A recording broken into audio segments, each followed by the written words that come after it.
लेकिन वकीलों की और पुलिस वालों की आपस में इतनी लगती क्यों है? लेकिन रूल ऑफ लॉ का बहुत फुकदान है इस मुल्क में। मैं देख रहा हूँ पाकिस्तान में कानून नाम की चीज़ कोई नहीं है और तरह से रिश्वत चलती है हर महकमे में पाकिस्तान में अनलकीली। क्या अदालतों में भी ऐसा कुछ है सिस्टम? फिर पाकिस्तान का जुडिशल सिस्टम इतना एक्टिव नहीं है जितना होना चाहिए। मगर मैं पैसे इसीलिए लेता हूँ कि इसको लटकाऊंगा। भाईजान ये एक अब मैं क्या बात करूँ यहाँ। आप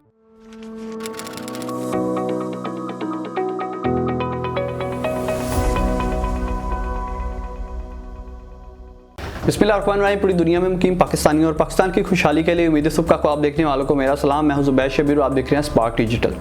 नाज़रीन, अक्सर सियाने कहते हैं कि भाई कानून के हाथ बहुत लंबे होते हैं और वही सियाने ये भी कहते हैं कि डॉक्टर और वकील से कुछ छुपाना नहीं चाहिए। तो अगर आपका कानूनी तरीक़ाकार जो आप जानना चाहते हैं, अगर आपका किसी कानून के साथ वस पड़ जाए तो आपने वकील से रब्ता ज़रूर करना है। और आज हमारे साथ मौजूद हैं सैयद इरफान नकवी साहब। उनसे जानेंगे कानूनी तरीक़ाकार के क्या होता है, कैसे होता है, क्यों होता है। अस्सलाम वालेकुम इरफान भाई। वालेकुम भाई, बहुत शुक्रिया टाइम देने के लिए। सबसे पहले तो मुझे बताएं कि अमूमन लोग पाकिस्तानी अवाम जो मासूम शहरी हैं वो डरते हैं कि यार थाने चले गए तो पर्चा हो जाएगा, थाना कल्चर। अनलकीली अभी तक उसमें ऐसा हो रहा है और मोहम्मद सहाफ़ियों और वकीलों के साथ ही ऐसा होता है कि बुला लेते हैं, मोबाइल बंद करवा देते हैं और FIR काट देते हैं। देखिए, अगर आप जाएंगे तब भी वो FIR काटेंगे, ठीक है, नहीं जाएंगे तब भी वो काटेंगे। तो वो उन्होंने काटनी है। हाँ, आपने वकील से रब्ता कर लें, मैक्सिमम आप उससे मशवरा कर लें, या आप उनसे पूछ सकते हैं कि सर आप किस मामले में मुझे तलब फरमान है। तो वो टेलीफोन से बेहतर है वो आपको रिटर्न नोटिस भेजेंगे कि आपको तलबी नामा है फलां दिन के लिए। अगर वो रिटर्न नोटिस ना भेजें तो आप बेशक ना जाएं। टेलीफोनिकली वो नहीं बुला सकते जब तक वो आपको तलबी नामा जारी ना करें। वो तलबी नामा आपको समन जारी करेंगे कि फ़लाँ दिन आपने फ़लाँ इदारे में हाजिर होना है और ये आपका मैटर है। सर इरफान भाई, पाकिस्तान में पुलिस स्टेशन भी हमारे हैं और वकील भी हमारे हैं, दोनों लोग ही हमारे हैं, लेकिन वकीलों की और पुलिस वालों की आपस में इतनी लगती क्यों है? देखें, वकील कहते हैं जी जो हमारा जो राइट है, और पुलिस कहती है यहाँ ये पाकिस्तान है। अब मुझे इस शहर की, इस मुल्क के गिला नहीं करना चाहिए, शिकवा नहीं करना चाहिए, लेकिन रूल ऑफ लॉ का बहुत फुकदान है इस मुल्क में। जहाँ कानून की हुक्मरानी नहीं होती तो फिर हम जो है कानून पे अमल दरामद करवाने वाले फ़ौजी हैं, तो हमें लड़ना पड़ता है भाई। ये इदारे क्या कर रहे हैं पिछले 2-4 साल से तो मैं देख रहा हूँ पाकिस्तान में कानून नाम की चीज़ कोई नहीं है और अदालतें पीटती रह जाती हैं कि जनाब ये आर्डर हुआ है, अगले बंदा ही पेश नहीं करते। चेयरमैन सेनेट अभी यूसुफ गिलानी साहब ने एक सेनेटर साहब के प्रोडक्शन आर्डर जारी किए हैं जो गवर्नमेंट उसको कई दिनों से पेश नहीं कर रही। बिल्कुल, उसने कई दफ़ा एहतजाज भी कर लिया है चेयरमैन सेनेट ने, मगर पेश नहीं किया गया। तो कहाँ है कानून? जब वकील अपनी बात करते हैं कि ये कानून है तो फिर लॉ इन्फोर्समेंट एजेंसीज ऊपर से डायरेक्शन होती है कि आपने कानून जो भी हो, लेकिन जो हमारा रूल है वो आपने फॉलो करना है। तो फिर लड़ाई होती है, फिर हम अपनी कानूनी। अच्छा, वैसे एलीट क्लास को तो फ़र्क नहीं पड़ता, लेकिन लो क्लास, मिडिल क्लास पे अगर कोई FIRs हो जाती है, CR रिकॉर्ड बन जाता है, उसका क्या नुकसान है उसके लिए? देखिए, नुकसान कोई नहीं है। नुकसान आप कहते हैं ना कोई है, तो कोई भी FIR होती है। अब तो लाहौर हाई कोर्ट ने रिसेंटली एक जजमेंट पास की है और डायरेक्शन दी है IG पंजाब को कि आप कैरेक्टर सर्टिफिकेट में एक ऐसा खाना ऐड करें जिसमें उसका स्टेटस हो कि जनाब ये इस पे ये का अपना जुर्म साबित नहीं हुआ, ये सज़ा याफ्ता है, इसमें ये आज़ाद हो गया है, अदम सबूत की बिना पर आज़ाद हुआ है। जो उसका स्टेटस होगा उस केस के फैसला होने पे वो उसमें मेंशन हो जाएगा। अच्छा, और अगर नाकों पे किसी को रोक लिया गया और ये रिकॉर्ड याफ्ता है वो और भागा हुआ है, ट्रायल्स पे नहीं गया, पेशी पे नहीं गया, फिर पुलिस उसका क्या करती है? देखें, जो कानून को अपने हाथ में ले रहा है या कानून के रास्ते को फॉलो नहीं कर रहा, तो इन्फोर्समेंट एजेंसी जो है, कानून पे अमल दरामद करवाने वाली जो एजेंसियां हैं, वो पुलिस है, FIA है, कोई भी इदारा है, तो उसने पकड़ के फिर कानून के शिकंजे में तो लाना है। और वैसे ये जो नाके हैं उन पे पुलिस के पास क्या इख्तियारात होते हैं?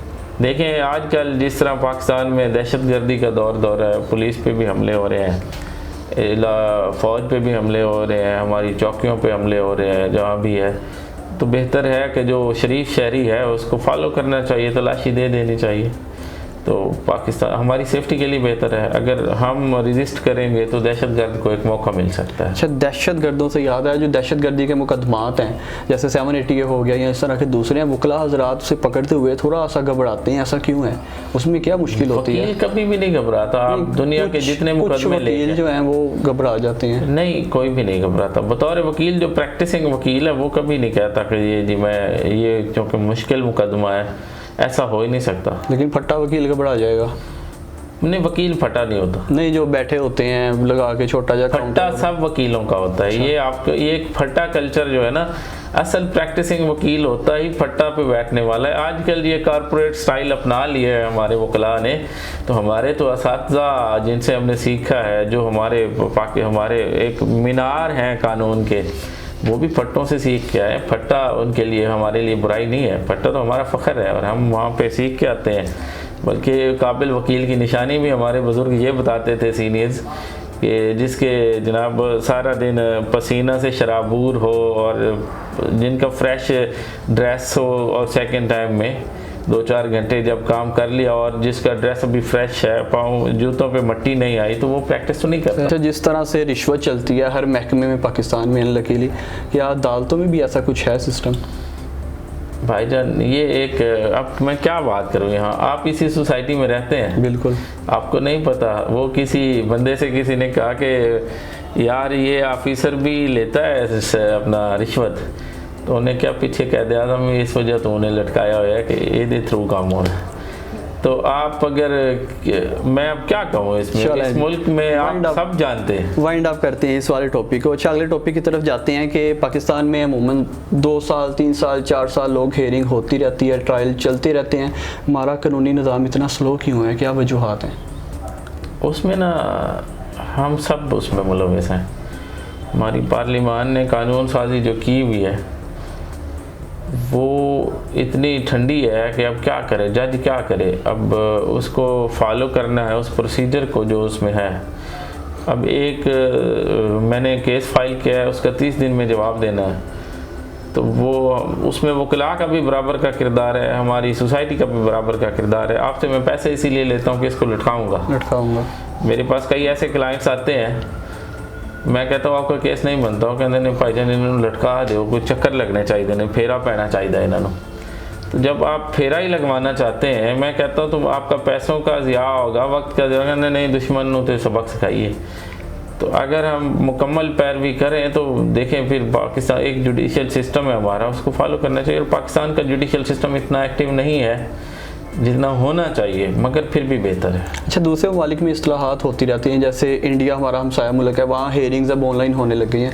पाकिस्तान में जुडिशल सिस्टम में किस तरह से बेहतरी हो सकती है? हमारी पार्लिमान ही कर सकती है, वो ही अख्तियार रखते हैं। तो हमें ऐसे नुमाइंदे भेजने चाहिए, पढ़े लिखे लोग। अक्सर हमारी जो अब तो माशाल्लाह इस दफ़ा जो पार्लिमान है उसमें काफ़ी पढ़े लिखे लोग हैं। पहले तो तालीम का तो सवाल ही नहीं है ना, डिग्री है या नहीं आप MNA बन जाते हैं। अब कानून साज असम्बली के मेंबर का ये काम नहीं है कि वो सोलें या नालियाँ बनवाए या जनाब सैवरी ठीक करवाए। उसका काम है कानून साजी करवाना। और कानून साजी अब बदकिस्मती से पाकिस्तान में अशराफी अपने लिए करती है। कोई इमरान खान को अंदर रखने के लिए नया कानून पास करता है, तो कोई नवाज शरीफ को नायल करने के लिए करता है। आवाम के लिए कानून साजी नहीं होती, यहाँ पे होती है तो उस पर 100% इम्प्लीमेंट नहीं होता। जो एक फरसूदा एक सिस्टम चल रहा है उसको चलाए जा रहे हैं। नई अमेंडमेंट्स आती हैं। अभी मैं आपको बताऊँ, वो ये enforcement of women property act है, वो पास किया 2020 में हमारी अपना असम्बली ने। तो उसके ख़िलाफ़ एक जज साहब ने जजमेंट पास कर दी कि ये जनाब अगेंस्ट द कॉन्स्टिट्यूशन है। तो उसका जो फैसला वहाँ से जाता है आगे जाके वो हाई कोर्ट से, वो उसे नल एंड वाइड करार दे देते हैं। तो पहले तो कंसेंसस क्रिएट करके जो हमारी पॉलिसी साज इदारे हैं उनको चाहिए कि वो कंसेंसस क्रिएट करके ऐसी कानून साजी करें जो आवाम के मफाद में हो। और जुडिशल सिस्टम में काफ़ी इस्लाह की ज़रूरत है। अब तो माशाल्लाह हमारे एक्सपर्ट हैं वज़ीर कानून, उन्हें चाहिए कि अपना पार्टी की से ज़्यादा आवाम की खिदमत करें। अच्छा, हमारे नौजवान हैं, टिकटॉक देख लिया, वीडियोस देख ली और उधर ही बदमाश बने फिरते हैं और कहते हैं कि पर्चे तो भाइयाँ तो ही होते हैं। उनके लिए कोई आपका पैगाम? देखो, मेरी नौजवान नस्ल से यही दरख्वास्त है बदकिस्मती से उनके रोल मॉडल जो है ना वही होते हैं, जो जितने टिकटॉकर्स हैं इनकी कोई तालीम शालीम तो होती कोई नहीं है।